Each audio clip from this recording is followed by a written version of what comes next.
ৰং চেনেলত সম্প্ৰচাৰিত হৈ থকা সূৰুযমুখী ধাৰাবাহিকখনৰ আজিৰ খণ্ডটো চাবলৈ বহুত বেছি ইণ্টাৰেষ্টিং হ'ব, কিয়নো যোৱাটো খণ্ডত অনুস্মিতা মাকৰ ওচৰলৈ গৈছিল আৰু দাদা ঘৰৰ পৰা ওলাই যাবলৈ ওলাইছে।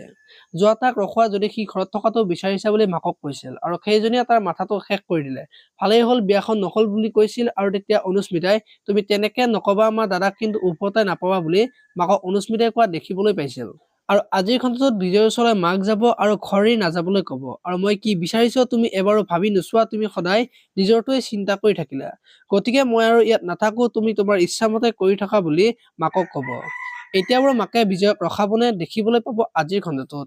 এইফালে আকৌ বিজয় আজি পৰি ওচৰলৈ যাব আৰু মই ঘৰ এৰি আহিলো, মই তোমাক কথা দি ৰাখিব নোৱাৰিলো, গতিকে সেইখন ঘৰত মই আৰু নাথাকো বুলি পৰীক ক'ব আৰু তেতিয়া পৰীয়ে বিজয়ক বুজাই থাকিব আৰু মোৰ এই ভাগ্য বেয়া, তুমি এতিয়া ঘৰলৈ যোৱা বুলি বিজয়ক ক'ব। এতিয়া বাৰু পৰীৰ কথা বিজয় শুনিবনে দেখিবলৈ পাব আজিৰ খণ্ডটোত। আনফালে অনুস্মিতা আজি সোণৰ ওচৰত যাব আৰু সোণে দাদাৰ কথা কি ভাবিলা বুলি সুধিব আৰু তেতিয়া অনুস্মিতাই মই যে বেলেগক ভাল পাওঁ বুলি সোণক ক'ব আৰু তেতিয়া সোণে সংসাৰত সুখী হবলৈ হলে তুমি কাক ভাল পোৱা সেইটো ডাঙৰ কথা নহয়, তোমাক কোনে ভাল পায় সেইটোহে ডাঙৰ কথা বুলি কোৱা দেখিবলৈ পাব।